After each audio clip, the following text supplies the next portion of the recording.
It's Tuesday, May the 10th, and I'm Vimala, and I'm here to spend some time with you. I didn't have anything I wanted to read today, kind of looking for a book that might be good to get into. But I had my experience over this past weekend with it being Mother's Day has just kind of continued for me. This is the first Mother's Day that since my mother died in January the 22nd. And so this has been the first Mother's Day, and I think that's there are those all through the day there would be thoughts of her and kind of realizing, okay, this is the new normal now, right? My mom's not in this world. And then even since then, what I've realized is there's so many of us who are carrying, what I'm learning about is that grief is something that is a process that continues longer than we think, but it becomes something that just comes in small flashes or little things that we see might trigger that loved one that we're missing. But one of the things that's been helping me is I realize that this is so much the human condition just because so many good friends of mine have lost parents. I lost my dad in 1980. It's been quite a long time. But we all lose everything we love, and when we start studying the teachings of the Buddha, we realize that's a basic premise, that we lose everything in the course of this lifetime. So there's the good and there's the bad and there's the reality. Everything we love we'll lose at some point, and we'll also lose ourselves. The self that it's good to let go of, it's good when we lose that sense of self and that sense of everything being about me. But we also grow old and die. If we're lucky, we grow old, and we lose things along the way. And so many of us have lost people during the pandemic, with really not even a chance to say goodbye in many cases. And we've all had losses throughout our lives, and I'm very aware of that. But just even since Sunday was Mother's Day, my daughter was here, and it was really good to have her.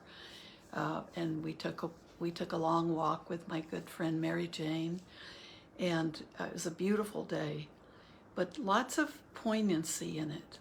But then yesterday, Monday, I went to for just a regular checkup with my dermatologist. Which is why I have this weird bandage on my face. It was something that had to be cut out. But we were talking about Mother's Day, and I told her that my mom had died in January, because she and I have been had a really sweet, with my dermatologist, a really sweet relationship over the years. And then she told me that her mother died just a month ago, and her mother was also about the same age as my mom, in their 90s, and we were both talking about we were surprised at the grief. In one sense, because our moms had lived to be so old and had such long lives, maybe we thought it would be easier to let go because they had very full lives, and were probably at that point in their lives that it was not difficult for them to let go. But we were both remarking on how we were experiencing grief and a little bit surprised by the forms it was taking. So I thought just that conversation, we both helped each other a lot. And all through the appointment was longer than usual, and I think we both felt that little conversation we had and just being able to share how similar our reactions had been was just a gift to both of us. And then last night we had the book group online, and I knew so many people in that group. Just in that group, it was about 16 people, and there were several people who had lost loved ones or even parents, but certainly loved ones from COVID or aging parents, just in the time that we've had the book group, which is not even 2 years. And it's so good when we have friends that we can share that with, because then we see, this is how the world is. This is what happens inevitably to all of us. But it doesn't make our sadness or our grief something that we should say, oh, don't need to be grieving, don't need to be sad, it happens to everybody. But it is a sadness and it is a grief that comes to us all. And I wanted to read what I found when I started thinking about this, was something from a book I thought we were finished with, The Issue at Hand by Gil Fronsdale. But I think this might have a little relevance, because I was realizing with all of these friends who have had losses, or some are having losses coming up, like children, families moving away and not being close to them. This suffering, there is suffering in the midst of whatever is good in our lives and whatever joys that we have. Suffering still exists, but we're learning how to deal with it. So this is his essay called Intolerance to Suffering. And the Dhammapada verse is 146. Why the laughter? What the joy when flames are ever burning? Surrounded by darkness, shouldn't you seek for light? Buddhism is often considered a religion of tolerance. In many ways it is, but a particular kind of intolerance develops as we practice. Intolerance to suffering. I use the word intolerance to be deliberately provocative, to encourage you to reflect on suffering and the issues surrounding it. Taking suffering seriously is an important element of Buddhist practice. To ignore it is to miss a powerful opportunity. Intolerance to suffering motivated the Buddha to find liberation from it. Suffering, a feeling of dissatisfaction with life, motivates people to engage in spiritual practice. The Buddhist challenge is for us to become free of our suffering. People are often quite tolerant of their suffering, particularly of the subtle suffering in everyday activities.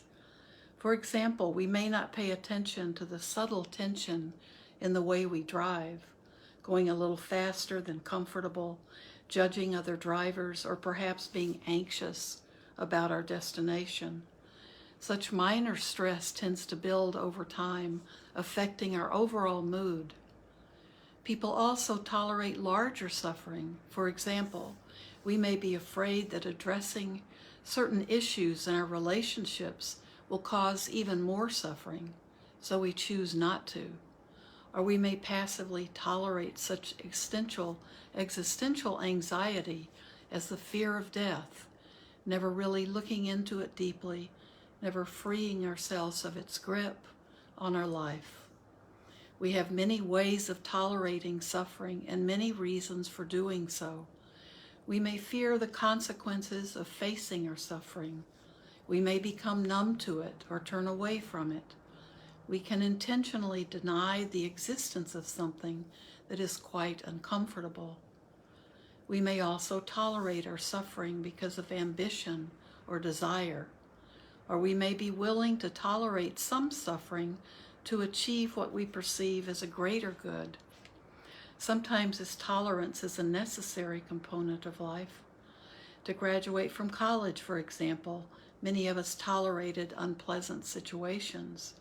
We were willing to put up with the discomfort because of the value of education. But such trade-offs are not always worthwhile.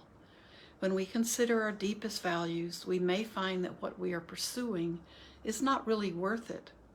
For example, financial wealth may not be worth the years of stress needed to achieve it. Major crises and personal tragedies can be very difficult to deal with, but they can be easier if we have had experience with smaller issues.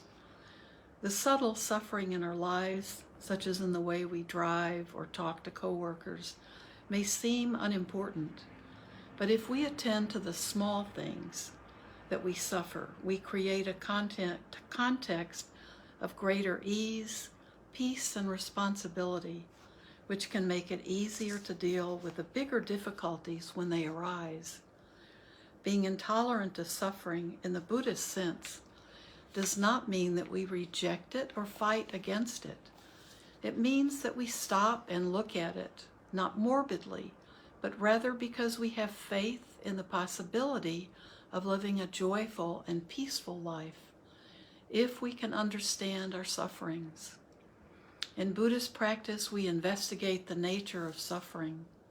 One of the first things we may notice is our relationship to it. We may discover how we tolerate, avoid, or accept suffering in unhealthy ways. We may notice our aversion to suffering. Trying to push something out of the heart is another form of suffering. Aversion to suffering creates even more suffering. We may also notice how suffering functions in our lives. We might be using it as proof of or justification for inappropriate judgments about ourselves, that we are blameworthy, inadequate, or incapable. Identifying strongly through our suffering can become our orientation to the world. Occasionally, people hang on to the identity, I'm a victim, and want to be treated by others as a victim. We can use our suffering to get other people to respond to us in ways that may not be healthy. However, being willing to investigate suffering and to look at it closely and non-reactively changes our relationship to it. We bring a healthy part of our psyche to the experience of suffering. Instead of being wrapped up in our suffering, lost in aversion to it, or shut off from it, we simply ask, what is this? This movement toward a different relationship with our suffering is an important aspect of Buddhist practice. Meditation practice helps us develop concentration. When we develop concentration on something as simple as the breath, we counter the force of our attachments with the strength of our concentration. Concentration often creates a sense of calm, ease, and even joy that in turn begins to change our relationship to suffering. But concentration is only a part of mindfulness practice. Mindfulness strengthens our ability to look honestly and steadfastly at the sources of our suffering.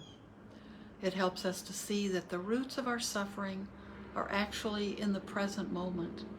The conditions that give birth to suffering may be in the past, and understanding past conditions can be very helpful.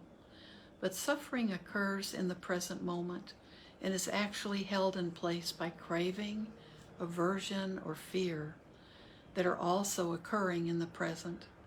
If we can release the holding, suffering loosens. Mindfulness joined with concentration allows us to see the moment-to-moment holding at the heart of our suffering. Intolerance to suffering may coexist with joy. Certainly not joy in the suffering itself, but the joy of bringing our practice to bear on it.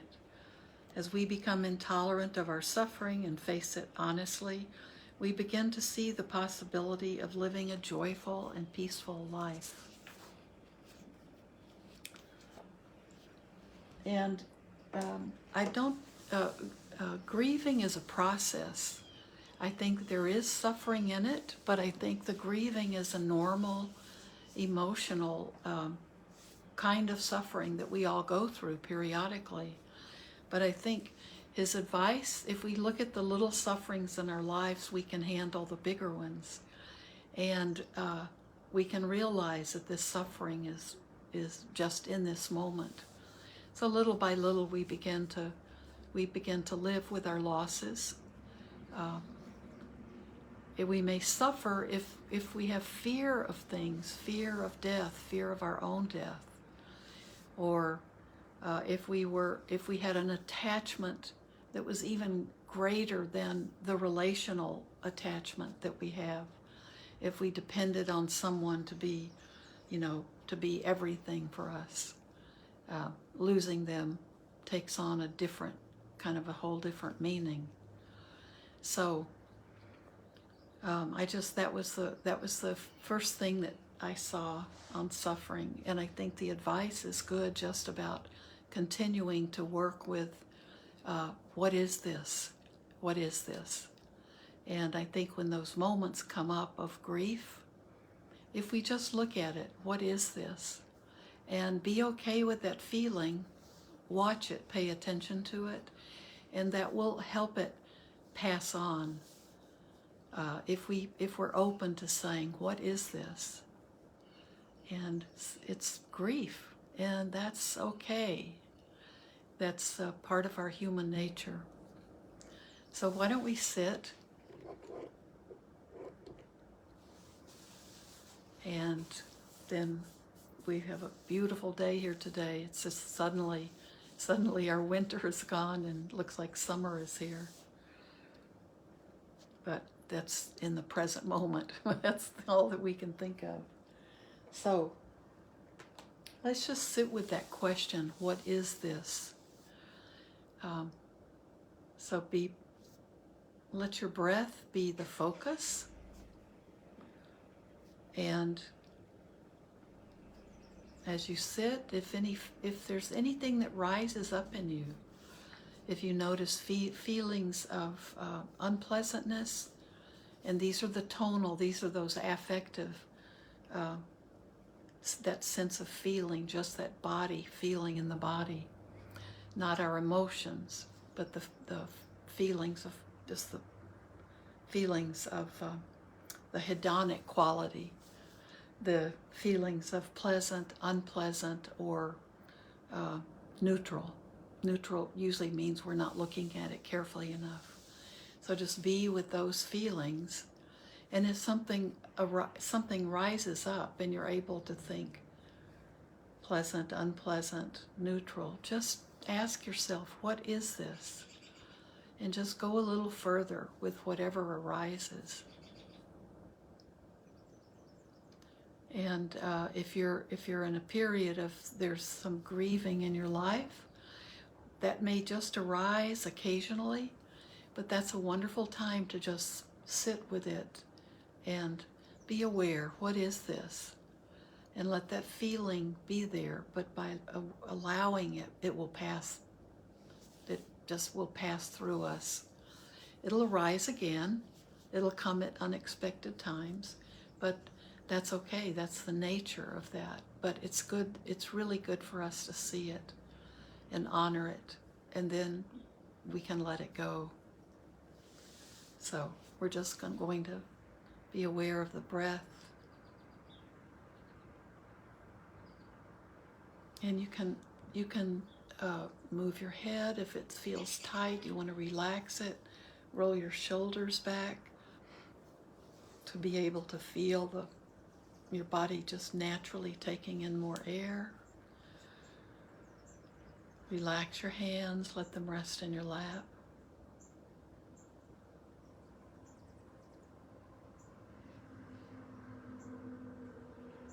And let the breath be the focus.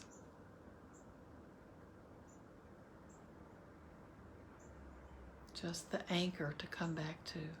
And then just be aware of feelings.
more we can ask the question, what is this? And investigate. We can see what's arising within us. We can allow it to be there. Recognize it, see it. And let it pass on its own, in its time.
May everything we do and say and think today be done not only for our own benefit, but for the benefit of all living beings.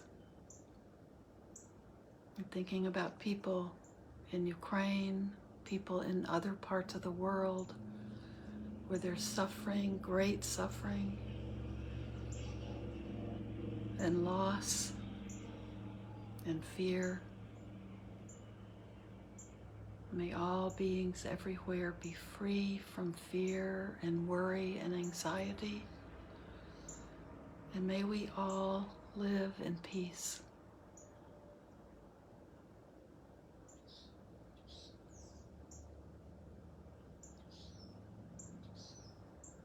Thank you. Thanks for being part of my practice. I will see you Thursday.